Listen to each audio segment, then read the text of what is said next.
আসসালামু আলাইকুম ওয়া রাহমাতুল্লাহ। আলহামদুলিল্লাহ ওয়াসসালাতু ওয়াসসালামু আলা রাসূলিল্লাহ, আম্মা বা'দ। সুপ্রিয় ভিউয়ার্স, যে যেখান থেকে দেখছেন শুনছেন, সকলকে আন্তরিক মোবারকবাদ। মহান আল্লাহ জাল্লা শাআনুহুর দরবারে অসংখ্য অগণিত শুকরিয়া। আল্লাহ সুবহানাহু ওয়া তাআলা আমাদেরকে রমাদান মাসের 3 ভাগের 2 ভাগ অতিবাহিত করার তৌফিক দান করেছেন। রমাদান মাসের শেষ দিকে আমরা চলে এসেছি, অর্থাৎ এখন থেকে শুরু হবে আমাদের রমাদানের শেষ 10 দিন। রমাদান মাসের শেষ 10 দিনে আমাদের কি করণীয়? রাসূল করিম সাল্লাল্লাহু আলাইহি ওয়াসাল্লাম আমাদেরকে আদেশ দিয়েছেন, তাহাররাউ লাইলাতুল কদরি ফিল আশরিল আওয়াখির মিন রমাদান। বুখারী শরীফের বর্ণনা এসেছে, নবী করিম সাল্লাল্লাহু আলাইহি ওয়াসাল্লাম আমাদেরকে আদেশ দিয়েছেন, তোমরা রমাদান মাসের শেষ 10 দিনে লাইলাতুল কদরকে তালাশ করো। কিভাবে তালাশ করবো? ইবাদতের মাধ্যমে। রাসূল করিম সাল্লাল্লাহু আলাইহি ওয়াসাল্লাম কেমন ইবাদত করতেন? হাদিসের মধ্যে এসেছে, আম্মা জান আয়েশা সিদ্দিকা রাদিয়াল্লাহু তাআলা আনহা বর্ণনা করেন, রাসূল করিম সাল্লাল্লাহু আলাইহি ওয়াসাল্লাম ইযা দাখালা আল আশরু শাদ্দা মিযরাহু। রাসূল করিম সাল্লাল্লাহু আলাইহি ওয়াসাল্লাম যখন রমাদান মাসের শেষ 10 দিন আসতো, তখন তিনি কমর বেঁধে ইবাদত বন্দেগীর জন্য নিয়োজিত হতেন। ও আহিয়া লাইলাহু, এবং তিনি সারা রাত জাগ্রত থাকতেন। ও আইকাযা আহলাহু, এবং তার পরিবার যারা আছেন, আম্মাজান যারা আছেন, অর্থাৎ নবী করিম সাল্লাল্লাহু আলাইহি ওয়াসাল্লামের স্ত্রীগণ, সকলকে তিনি জাগ্রত রাখতেন ইবাদত বন্দেগী করার জন্য। তাহলে আমাদের সকলের উচিত আমরা এই 10 দিনে সবচেয়ে বেশি ইবাদত বন্দেগী করব।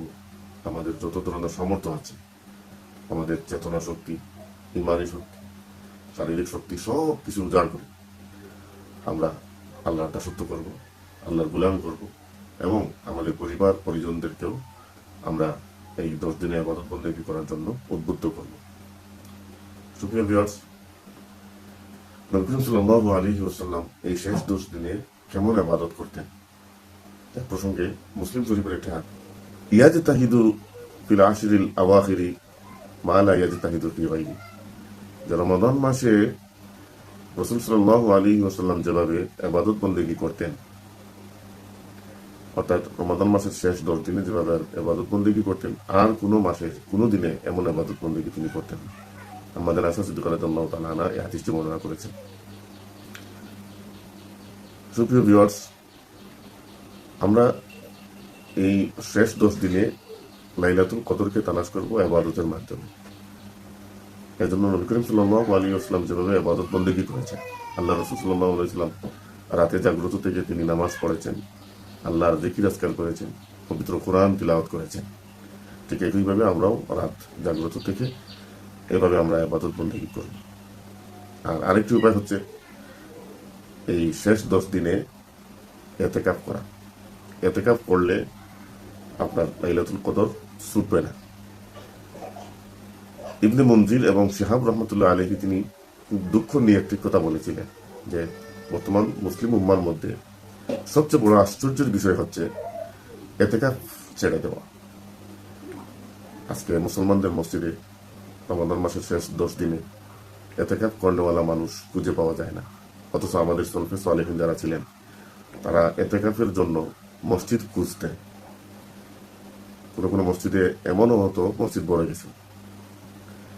কিন্তু আজকে আমাদের অবস্থা হচ্ছে, আমরা ইতিকাফ করতে অনেকেই আমরা স্বাচ্ছন্দ্য বোধ করি না, বিভিন্ন ধরনের অজুহাত দেখে।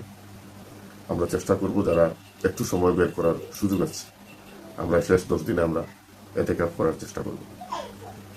দেখুন, লাইলাতুল কদর এমন একটা গুরুত্বপূর্ণ রাত, যে রাত সম্পর্কে পবিত্র কোরআনে একটি সূরা নাজিল হয়েছে, এবং এই রাত এত বেশি গুরুত্বপূর্ণ। হাদিসের মধ্যে এসেছে, সহিহ আল জামি ও অন্যান্য হাদিস গ্রন্থের মধ্যে হাদিসটি এসেছে যে পৃথিবীর মধ্যে যত পাথর কণা আছে, এর চাইতে বেশি আল্লাহ সুবহানাহু ওয়া তাআলা লাইলাতুল কদরের রাত্রিতে ফেরেশতাদেরকে নাযিল করে। এজন্য আল্লাহ সুবহানাহু ওয়া তাআলা বললেন, তানাজ্জালুল মালাইকাতু ওয়ার রূহু ফিহা বিইذনি রাব্বিহিম মিন কুল্লি আমর। যে আল্লাহ সুবহানাহু ওয়া তাআলা ওই রাত্রিতে ফেরেশতাদেরকে নাযিল করে। পৃথিবীতে যত পাথর কণা আছে সব পাথর কণার চাইতে বেশি ফেরেশতা নাজিল করেন ওই রাত্রিতে। শুধু তাই না, ফেরেশতাদের মধ্যে সবচাইতে পাওয়ারফুল, সবচাইতে বিশ্বস্ত এবং সবচাইতে সম্মানিত ফেরেশতা হযরত জিবরিল আলাইহিস সালাম ওই রাত্রিতে পৃথিবীতে আসেন। জিবরিল আলাইহিস সালাম আল্লাহ রাসূল সাল্লাল্লাহু আলাইহি ওয়াসাল্লামের ইন্তেকালের পরে পৃথিবীতে আসার পারমিশন ছিল না। শুধুমাত্র লাইলাতুল কদরের রাত্রিতে আল্লাহ সুবহানাহু ওয়া তাআলা তাকে পারমিশন দিয়েছেন। এত কিছু গুরুত্বপূর্ণ এটা, হাজার মাসের চাইতে উত্তম। হাজার মাস হিসাব করলে দেখা যায় 83 বছর। আপনি যদি এই রাত্রিতে একটা সদকা করেন 1 টাকা, 83 বছর 1 টাকা সদকা করলে যে পরিমাণ সব, ওই পরিমাণ সব পাবেন। আপনি যদি ওই রাত্রিতে 2 রাকাত নফল নামাজ পড়েন, 83 বছর নফল নামাজ পড়লে যে পরিমাণ সব, ওই পরিমাণ সব পাবেন। সুতরাং এমন একটা রাত্রি তালাশ করার জন্য রাসূল করিম সাল্লাল্লাহু আলাইহি ওয়াসাল্লাম আমাদেরকে নির্দেশ দিয়েছেন। আমরা যেন সেই রাতের তালাশে ইবাদত বন্দেগী করি।